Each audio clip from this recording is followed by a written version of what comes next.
नमस्कार, मैं मोनाली पांडे और आप देखना शुरू कर चुके हैं खबर 28। जी हाँ, हमारे देश में जब भी मुद्दों की बात होती है तो हमारे देश में जो सबसे संवेदनशील मुद्दा बनता है वो होता है धर्म का।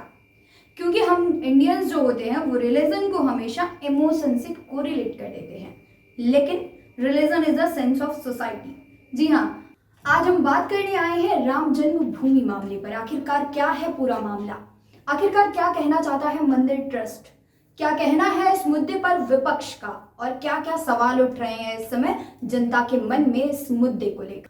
मुद्दे का सबसे अहम पहलू ये है कि जिस 12,000 वर्ग मीटर जमीन को हरिमोहन तिवारी और सुल्तान अंसारी ने कुसुम पाठक और हरीश पाठक को मात्र 2 करोड़ रुपए में बेचा था, महज कुछ घंटों बाद ही श्री राम मंदिर ट्रस्ट ने उसी जमीन को 18.5 करोड़ में खरीदा।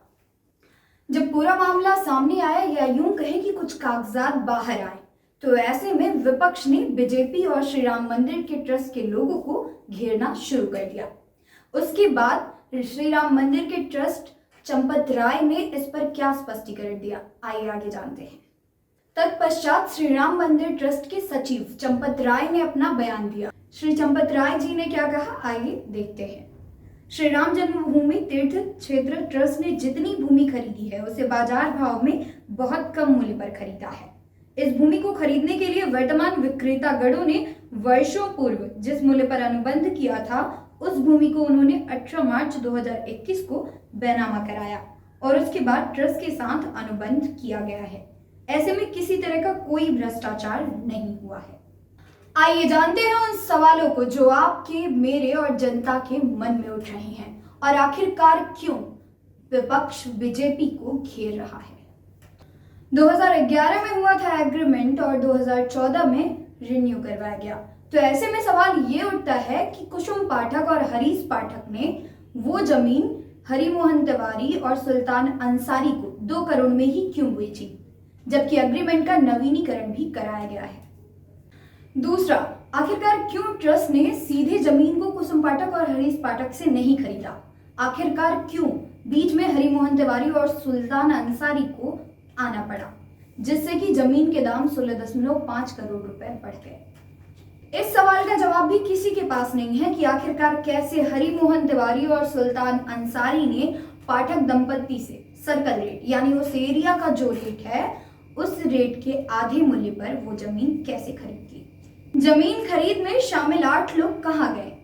जब यह पाठक दंपत्ति के पास आई साल 2011 में, इस जमीन के एग्रीमेंट में विक्रेता के तौर पर महमूद आलम, जावेद आलम, नूर आलम और फिरोज आलम के नाम दर्ज हैं, और खरीदने वालों के तौर पर कुसुम पाठक और हरीश पाठक का नाम लिखा है। यह समझौता 1 करोड़ रुपए में हुआ था। साल 2014 में इस एग्रीमेंट को इन्हीं लोगों के बीच नवीनीकरण कराया गया था।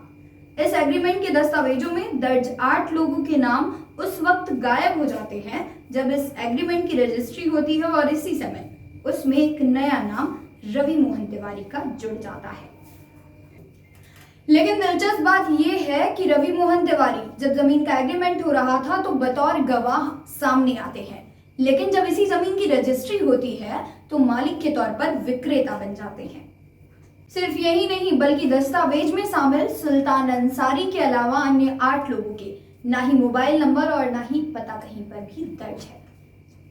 आखिरकार कौन है हरीश पाठक और कुसुम पाठक। मैं आपको बता दूं कि ये दोनों ही बस्ती जिले के हरैया तहसील के पाठकपुर गांव के रहने वाले हैं, लेकिन अब ना ही इनसे कोई संपर्क हो पाया और ना ही इनका कुछ पता चला। तो वहीं दूसरी ओर वरिष्ठ पत्रकार महेंद्र त्रिपाठी का कहना है कि ये दोनों ही दंपति अयोध्या में सिर्फ जमीन की खरीद फरोख्त के लिए आए थे, उसके बाद से वापस ही अपने गांव चले गए।